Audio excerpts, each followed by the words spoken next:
మరేమో ఈ గౌను నీకు నీకు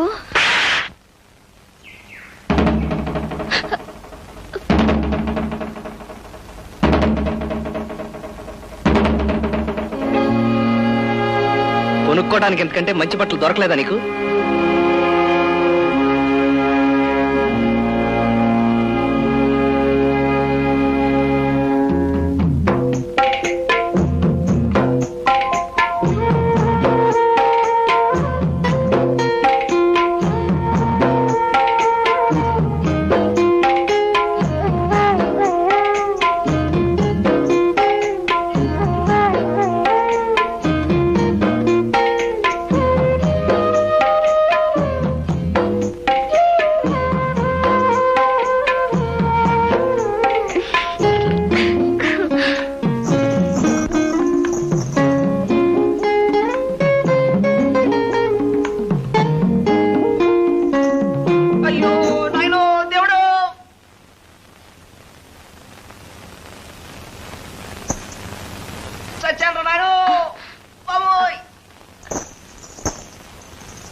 ఇందాకటి దాకా నన్ను అంటుకుని నాతో ఉన్న ఈ బట్టలు నువ్వు కనిపించగానే నన్ను మోసం చేసి నీతో వచ్చేసాయి కదా.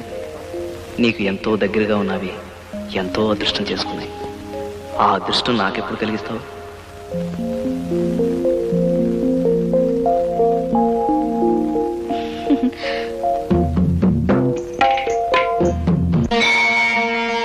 అయ్యా శంభో శంకర, నిన్నే నాయన, కొంచెం కాపాడు తండ్రి. ఒళ్ళు తెలియక తొందరపడి వయసు వచ్చిన పిల్లని చెంపదెబ్బ కొట్టాను. కలిసొచ్చి మనసిచ్చే సమయంలోనే పొరపాటు చేశాను. ఇప్పుడు ఆ పిల్లకి నా మీద పీకల దాకా కోపం ఉంది. నువ్వే ఎలాగైనా సరే ఆ పిల్లకి నచ్చ చెప్పాలి. ఓసే అమ్మాయి, కోపం ఉన్న చోటే ప్రేమ ఉంటుంది, కొట్టేవాడే ప్రాణాలు పెట్టేవాడు అవుతాడని నువ్వే ఎలాగైనా సరే నచ్చ చెప్పాలి. కుండీలో డబ్బులే లేదని ఏమనుకోవద్దు. నా పర్సు ఆ పిల్ల దగ్గర ఉండిపోయింది స్వామి. నా పద్దులో రాసుకో, పర్సు రాగానే చెల్లించేసుకుంటాను. వస్తాను.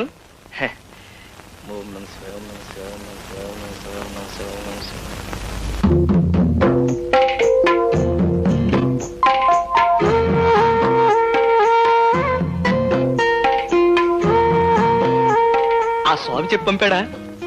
ఏమని? అదే, కోపం ఉన్న చోటే ప్రేమ ఉంటుందని, కొట్టేవాడే ప్రాణాలు పెట్టేవాడు అవుతాడని. ఏం చెప్పలేదు ఆయన. ముక్కు మీద కోపం ఉన్న మొండాడికి బట్టలు తిరిగిచ్చేసి రమ్మని చెప్పాడు. అందుకే తెచ్చేశాను. నేను ఒకటి చెప్తే తను ఒకటి చెప్తాడా? ఆయన పద్ధతి ఏం బాగాలేదు. బహుశా హుండీలో డబ్బులే లేదని అలా చెప్పుంటాడు. ఒక్క 10 రూపాయలు కొట్టానంటే నేను చెప్పమన్నట్టు అలా చెప్తాడు. ఇదేమిటి, పర్సులో డబ్బులన్నీ ఇలాగే ఉన్నాయి, నా ఫోటో మాత్రం మాయమైంది. ఇతరబింది, నా ఫోటో ఏది? ఫోటో కనపడకపోతే అంత కంగారు ఎందుకు? ఎందుకేంటి, రేపు నన్ను కట్టుకోపోయే పిల్ల నా ఫోటో కావాలని అడిగితే? అలా అడగదులే, ఆ ఫోటో నేను కట్టుకోబోయే పిల్ల దగ్గరే ఉందిలే. ఏంటి, నన్ను కట్టుకోబోయే పిల్ల దగ్గర? ఇతరబింది, ఎవరది? నేనే. నువ్వా? నువ్వా?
పిల్లబుజ్జి పెద్ద రోలు బోండా పిండి గారెల పిండి రుబ్బుకోవచ్చు.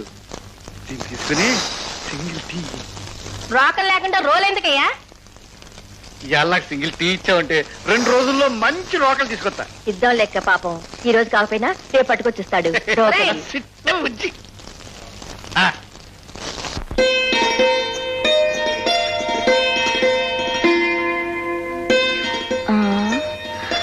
ఎక్కడబ్బా ఈ మనిషి కనపడడం లేదు? ఆదివారం నాడు అరటి తోటలో, సోమవారం నాడు సరుగుడు తోటలో, మంగళవారం నాడు మామిడి తోటలో, బుధవారం నాడు ఈ చెరుకు తోటలో కలవాలి. ఆ లెక్కన ఇక్కడే ఉండాలి. ఏమై ఉంటాడబ్బా? చేతులు టీ. నాకు తెలుసులే, చేతులు టీకిష్టయా. అరే కళ్ళు మూసింది నేనేనని ఎలా కనిపెట్టేశావు? నువ్వు కాకపోతే ఇంత స్వతంత్రంగా నా మీద ఎవరయ్యా చేయగలరు? నీకు ఒక మంచి బహుమతి తెచ్చాను. ఏమిటో చెప్పుకో. సిగరెట్ పెట్టే. ఛీ! నాకు ఆ సిగరెట్ వాసన ఉంటేనే అసహ్యం. మరి ఆ విషయం నాకు ముందే ఎందుకు చెప్పలేదు? రేపు నుంచి దీన్ని ముట్టుకోను. ఇప్పుడు చెప్పు, ఏం తీసుకొచ్చావు? అలా చెప్పను. నువ్వు కాసేపు కళ్ళు మూసుకుంటే నీకే తెలుస్తుంది. చెప్తున్నాను కదా, కదలకుండా నుంచి కళ్ళు మూసుకో. కళ్ళు కావాలంటే మూసుకుంటారు కానీ కదలకుండా ఉంటాం మాత్రం నా వల్ల కాదు.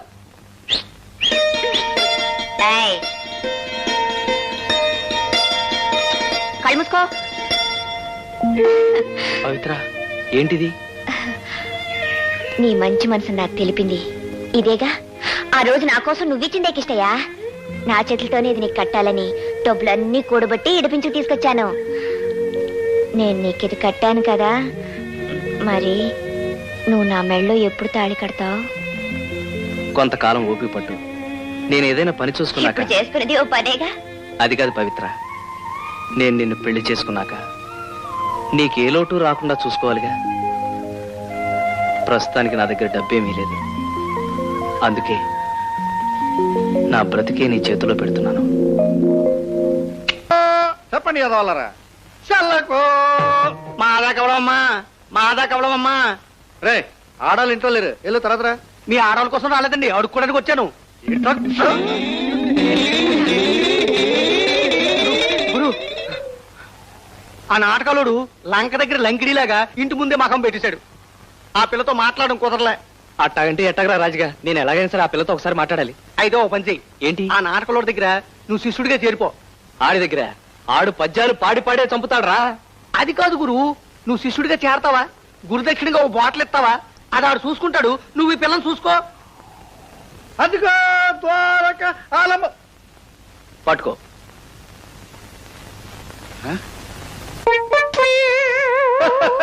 రే కేటయ్య, గాయోపాకేలంలో సీల్లాగా ఉందిరే. శ్రీకుంఠుడి కాళ్ళ మీద పడిపోయిన గైల్లో పడిపోయారా. లేవనా? కొంచెం టైం ఉంది. నువ్వు చేసిన తప్పులని నేను క్షమించాను. ఇప్పుడే ఇప్పుడు చెప్పు, నువ్వు చేసిన తప్పు లేటు. మరేం లేదు నరసింహ మామ. మామ మామ అంటే మహానుభావుడు అని అర్థం. మధ్యలో ఆడేవాడు. సరస్వతి కనుట్టి పడుతున్నా నువ్వే. ఇప్పుడు నాకు అర్థమైందిరా, చెప్పుకో. ఈ జీవితానికి నీ దగ్గర సంగీతం నేర్చుకుంటే చాలని వచ్చాను.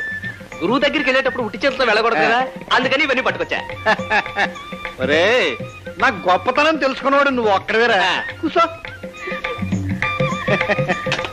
ఒరే కిట్టయ్య, సంగీతం అంటే సంతలో ఆవుల్ని గేదెల్ని దొంగతనం చేయడం కాదురా.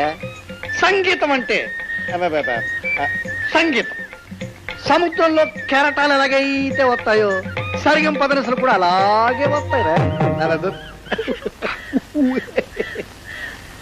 ఒరే కిట్టయ్య, సారా కూడా సముద్రమేరా. సంగీతంలో మోటత్రం ఏంట్రా? సారాలో మోటత్రం సా. అదే, అందుకే రెండిటికి దగ్గర సంబంధం ఉందిరా. సారా సీసా చూసాక దీన్ని కొట్టేయకపోతే నా మనసు ఒప్పదు. నేను సారా కొట్టడం నా కూతురు చూసిందంటే దాని మనసు బాధపడతాడు. చూడు, అది బయటకు రాకుండా నువ్వు చూడు.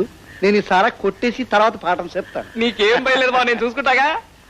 రే, ఈ పల్లెం కూడా నాకేరా. నీకేమా? రేపు వచ్చినప్పుడు ఇవన్నీ అమ్మేసి సారా సీసాలు తీసుకురారా, పెద్ద పాఠం చెప్తాను. తొందర ఏం లేదు బావా, నెమ్మదిగా కొట్టు. అలాగే.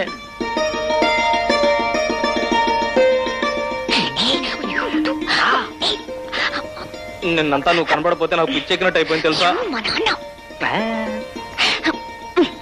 అబ్బాయి దగ్గరికి రాను రాను పిచ్చి ముదిరిపోతుంది అనుకుంటాను.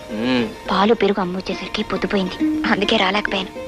ఆ సరే ఒకసారి ఉండు. ఏం లేదు, వచ్చి ఉండు. అమ్మయ్య. ఏమిటి? మరేం లేదు, మా నాన్నని కాక పట్టడానికి అవన్నీ తీసుకొచ్చావు కదా, అవి కొనడానికి మొంతాడు అమ్మేసే అమ్మనని. అదంటే నేను కురుకుంది కాబట్టి తేలిగ్గా అమ్మేశాను. ఇది నువ్వు బహుమతి ఇచ్చింది కదా, చచ్చినా అమ్మను. మామ వచ్చేసింది వచ్చింది.